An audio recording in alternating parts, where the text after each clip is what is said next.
Hello, everyone. It's good to be back here with Tim, and we're out on the 13th hole now. Which, now that we're here, we're certainly making a lot more progress in the project, which is given myself and several of our team a good opportunity to understand how Tim works and kind of learn his thinking and his process as he goes through this. And now that we've gotten to this point, there's certainly a lot of updates that we've had here, Tim, and it'd be helpful to kind of understand where your thinking's at.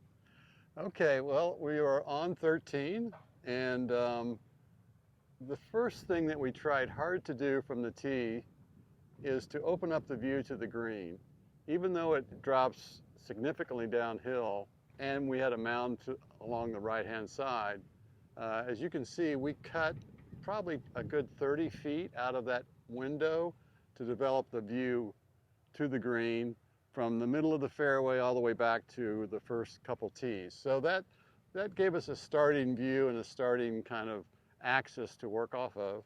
And then I think talking with everyone, members and Tuna especially, we talked about the idea of a dual fairway where you could do a risk reward. You could do a safe fairway on the left-hand side, which gives you a bit harder angle into the green, or you can go straight at it. I have made it on the ground, so if you hit it through that slot, it will feed the ball down to the right and around the lake, and you'll just have a half wedge left. So now that we're at the bottom of these slopes, we can see that the farms mix, which is really a native grass, is really starting to grow in here. Tell us a bit about that, Tim. Well, again, safety is paramount, and by putting the native grass on this side of the fairway and bringing it down really protects 12 to a large degree. I think it will be a nice change of pace from just turf. The other thing that this centerline bunker does that I think is interesting is some players, you not only play it left and right, but you can play it short and long.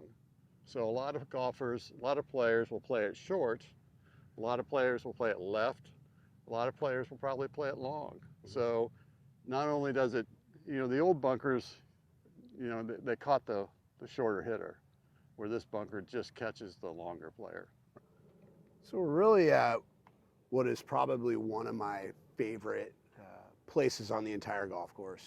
I think walking across this bridge, walking over the lake, especially late in the day when the hot air balloons are flying, looking over to 17 green has always been personally one of my favorite places on the course. And obviously we've got a new bridge here, but you and I have some history here, don't we, Tim? We do, Andy. I vetoed this about 3 or 4 times in board meetings, on Zoom calls.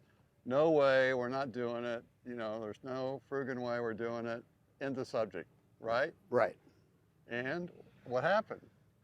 Well, we've always said that when we hired Tim, you don't hire an architect and tell him how to do his job, with the exception of with hole 13 in the lake here. This was the point of the project early on when the green committee had a lot of feedback that they wanted the lake to remain.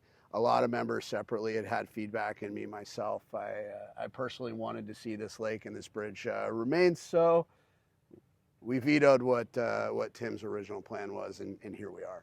That's right. And I've learned that going over things is exciting. You can't go around everything all the time. So hitting over this, walking over it, I understand it. And so I'm glad we did it, and I think it's beautiful.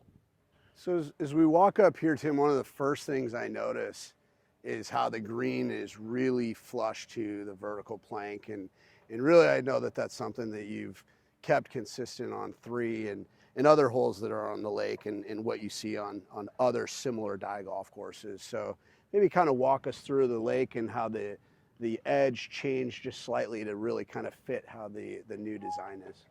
What I love about this green and the concept of hitting over the lake is you've got to be very accurate with your distance, especially in the narrow part of the green. That's really going to be a shot that stresses distance over left and right.